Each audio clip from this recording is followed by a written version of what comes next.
Hello, I'm Murat Özveri and I have been working to revive Turkish traditional archery in the last 23 years or so. And I am making a series of videos just to avoid or eliminate the misunderstandings, especially among the non-Turkic traditional archery enthusiasts. Recently, I have been observing that Turkish archery spread among these enthusiastic traditional archers all over the world.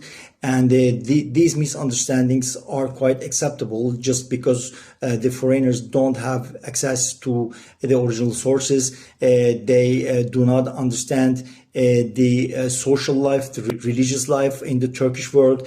So I will talk about the technical aspect, why the technical aspect should be adopted with evidence-based data, not with something that you can simply modify or do it that way because you simply want it to be like that. So it should be taken in its original form. And I will also talk about the mystic aspect of Turkish archery. So the point is, this mysticism behind the traditional archery schools attract people. This is something I know I have been attracted to it as well, especially when I first read the book of Professor Eugen Herigel, who had gone to Japan and trained Kyudo and wrote his famous book that was published in many countries in many languages. And I was a student in the university when I read it, and I was fascinated, to say the least. But decades after, I read articles of Japanese scholars who discuss about this connection between the Zen Buddhism and Kyudo, just because Kenzo Sensei, the master of Professor Herigel, was a mystic and was very much obsessed with Buddhism, and actually lost the real connections, the real historical connections of Kyudo, because it is much more connected to Shinto, for example, although the Zen Buddhism cannot be completely eliminated in understanding the Kyudo. And it's the same in Turkish archery, so I will talk about it later. But in advance, I say that it is much more related to esoteric Islam, what we call tasawwuf, or which is known as Sufism, rather than the Orthodox Islam, because the impact of Orthodox Islam is much more dominant in the old treatises after the 16th century, when the firearms began to become dominant, just because they wanted to save the industry of manufacturing bows and arrows, and of course the culture of archery and the hadiths, for example, the sayings of Prophet Muhammad appeared only in the 17th century in the old treatises. Beforehand, there was a connection with Islam, of course, at the very beginning of the Ottomans, like, for example, that the archers adopted Sa'd bin Waqqas, the brother-in-arm of Prophet Muhammad, as their founding father, because it was very much related to craftsman guilds. It was a paramilitary force, actually, that was in charge in protecting the cities in an era where the governments were not that strong. So, as I said, there are historical explanations of this early impact of esoteric Islam on Turkish traditional archery.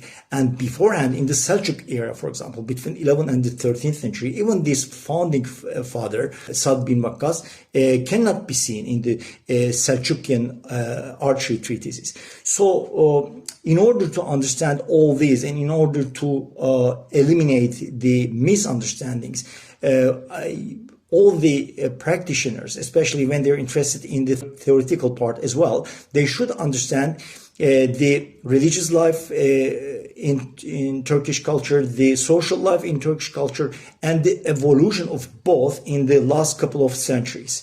So that's why I hope that these videos will be useful for all who really want to do that in the right way. I'm starting with the misunderstandings in the technique of Turkish archery, especially in the training method, because everything starts with a kepaze pulling stage. Kepaze refers to a very weak bow, which I am underlining just because it's not a regular bow. It should be very weak. in order to understand the motor memory that is necessary to pull a bow. As it is in many other sports, you have to learn flexing some muscles and keeping some other muscles loose. But in archery, these muscles that should be kept flexed and loose are working to the same direction. So you have to adopt this muscle memory, and it requires a weak bow. With a regular bow, you can't do that simply, because you will use all your muscles that are working to the same direction, and the rationale actually does not work. The second stage is torba training, which is about controlling the initial oscillation of the arrow, which is of course a direct result of a good release. So how you handle the bow and how you release the string. So, and here of course, what the trainee started with the kepaze, you have to be very careful about where you anchor, how you draw, how you grip the bow, because what you do in torba is a result of what you had adopted during the kepaze stage. So it starts with the grip of the bow, because what we call hatra, that sounds more and more mysterious, which is not actually, but it's a result of the pre-applied forces during draw. So it's not something that you perform at the moment of release. So that's why the kepaze stage is of utmost importance. You have to learn how to handle the grip and how you draw the bow. There are two patterns that are described in all treatises, via the eyebrow or via the mustache. So following all these regulations and coming to the earlobe, so the anchor point is not somewhere farther back, and this is also one of the biggest misunderstandings, especially because of the contamination, let's say, because the internet is full of data about other similar archery cultures, like that of Chinese, for example. They have also a gozen, like torba training, or makiwara, if you wish. The Japanese archery has also a very similar training method. So therefore, they are, for example, shooting the way that the Chinese hold the grip, the way that the Chinese draw the bow. But if you practice, or if you want to practice Turkish archery, you have to follow the authentic way of handling the grip, the authentic way of the draw pattern, and the authentic way of the anchor point. So you don't simply draw the bow. And then back to the torba training. In torba, you shoot from a very close distance, in which the fletching have no time to correct the arrow flight. So you will see the flaws of your arrow flight at the very early stage of the flight, and you'll correct it. These two stages are completely different than each other, and they should follow each other. I mean, the torba training should follow the kepaze training. In kepaze training, you don't use a regular weight bow. This is the first rule. You have to use a very weak bow. For example, the bows that we are using are approximately 11-12 pounds at 28 inches. Even the female archers in our group are shooting 40 plus pound bows. So it's different than the bows they shoot in torba or afterwards. But the kepaze has a completely different concept. So they cannot be combined. The bows that you use in kepaze and torba should have a different draw rate. Although I'd like to talk about the religious or esoteric aspect of Turkish traditional archery in a separate video or in a separate series of videos, I'd like to say something about that now. In fact, calling the names of Allah, there are 99 names of Allah, they are adjective. In fact, it's a custom in Islam as well as in esoteric Islam. Zikrullah, calling the name of Allah, one of those 99 names of adjectives of Allah, was done in archery practice. It was a custom to start the training or shooting always with Besmele, which is Bismillahir Rahmanir Rahim, which means I start with the name of God, who is the protector. And this is a custom in the whole Islamic world, actually. And sometimes verbally saying the intention, which is Gaza, so holy war. Before starting the training or going to the shooting, they said, Gaza niyetine. So my intention is the holy war, because everything that you do in the Islamic custom should serve something. You just simply hang out and do anything for your entertainment. Everything should aim something, and this is, of course, as a martial art, your aim is actually, even in the training, the holy war, the ultimate goal of your training. What you want to acquire is the ability to war in the name of Allah. So these kind of customs exist. And also the flight shooters shouted Ya Haq at the moment of release or just after the release of the flight arrow. And this Haq is one of those 99 adjectives, and it means justice or rightness, again referring to one of the qualities of God. I would like to say something else. This 66 time pulling of a kepaze bow daily is something that even the advanced archers did when they were not able to shoot. It was winter time, they didn't have any time to go to the archery field or whatever. They did 66 pulls, and this 66 has actually a connection to this zikrullah, so calling God's name. Just because 66 has a symbolic meaning, in the Arabic alphabet, each letter has a numeric correspondence. So, for example, Alif, which is alpha, A, has a numeric correspondence. I think it's 1. So, when you summarize the letters of a sentence or a word or whatever, it gives you a number at the end, right? And the 66 is actually the number that the name Allah gives when you write it in Arabic letters. So that's why this 66 symbolizes Allah as because of this calculation with abjad. So this system is called abjad, by the way, so that the Arabic letters have their numeric correspondences. So that's why the number of pulling daily kepaze is 66. So without verbally saying anything, you symbolically call the name of Allah actually when you do that 66 times, just because the abjad calculation of the word Allah is 66. So such symbolizations exist. Allahu Akbar, on the other hand, is said verbally when they were walking between two targets, because one of the traditional way of target shooting is putting two targets at two opposite tips of a field, and they shot at one of the targets and went there to retrieve their arrows. And when they were stepping up to that target, they were saying Allahu Akbar, which is takbir. So such customs exist. But as I said, which is the reason that I'm making these videos, is to understand how they really did it. If you want to do it the right way, it makes sense to know all these details. This abjad-based symbolization can be seen in any mosque, and you will see a decorative motif, which is a double vav. Vav is this letter in Arabic alphabet, which is a V in the Ottoman Turkish. Because of the differences in phonetics between Turkish and Arabic, it was used as O, U, and U voices as well. But its numeric value is 6. So when you put two sixes next to each other, it gives a 66. And it is a very common decoration on the walls of the mosques, this double vav, giving a 66, again symbolizing God. And despite the fact that the Hat or Husni Hat, which is the Islamic calligraphy, is very well developed, and there are different styles of writing Allah in the conventional way by putting the letters next to each other. Instead of that, this decoration was used as well. So these kind of symbolizations existed in the Islamic world, in the esoteric variations of Islam or interpretations of Islam, as well as in archery.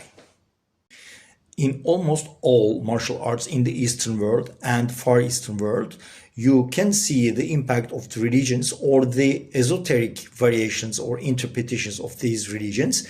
And in the Turkish archery, it can be seen quite well, especially with all the influence of the beliefs in the pagan time. So as in the Christian culture, the pagan beliefs had also big impact on the new religion. So the new religion had to embrace some of these old beliefs by just changing its outfit, let's say. So it is what really happened in Turkish archery as well. So some of the applications, some of the disciplines, even like flight archery, have their roots in the pagan times, in the pre-Islamic times of the Turkish culture. So that's why it makes sense to understand that deeper and not just looking superficial, especially because the way that it has been imposed lately is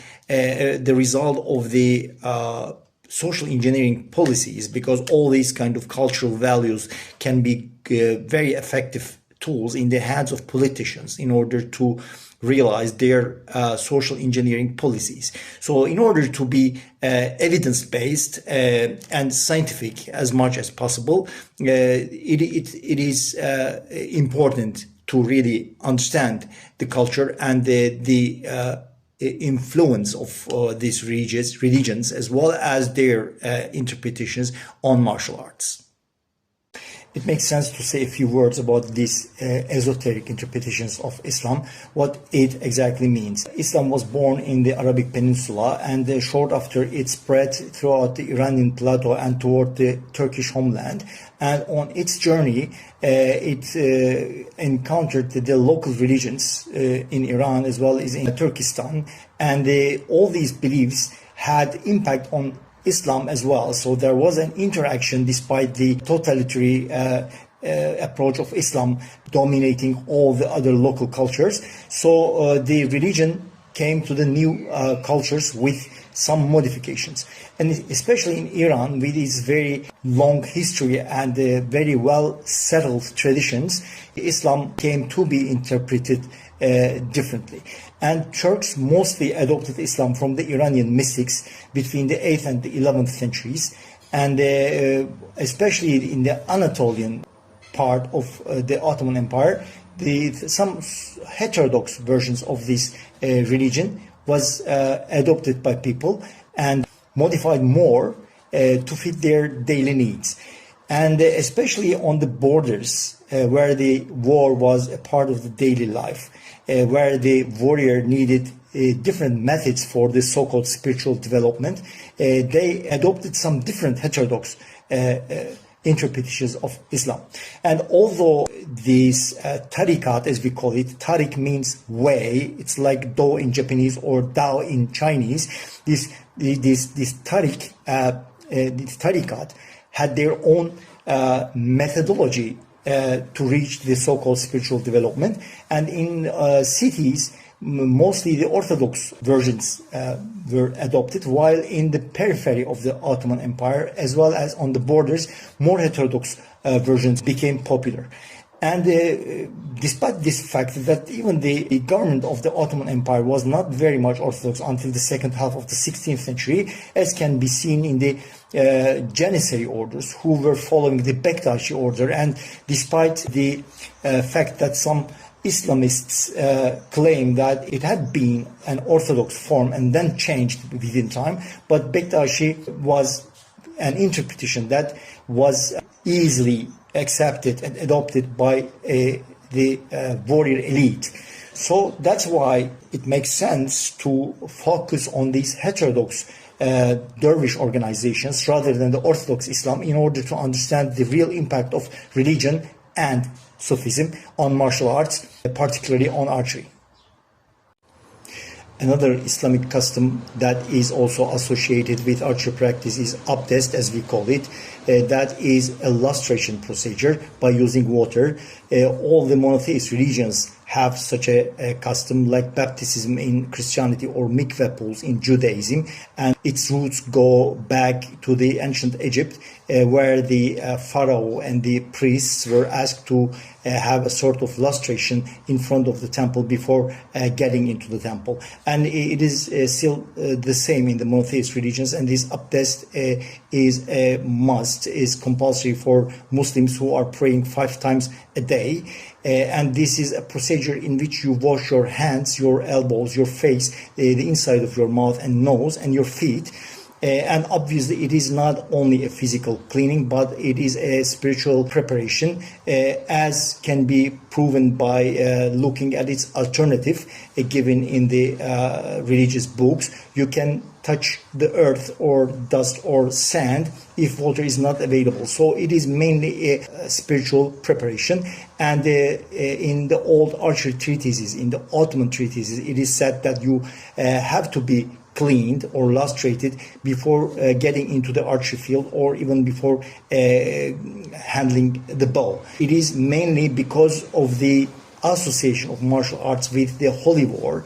In the Islamic custom, all the act, each and every act you have should have a good intention, and the intention, the ultimate intention for all the martial art practitioners of the medieval Islamic world is the holy war, actually to acquire the ability to fight in the name of Allah. So that's why the martial arts were also considered to be holy, let's say, and practicing the art as well. So this is also a custom that was practiced by the archers in the Ottoman era.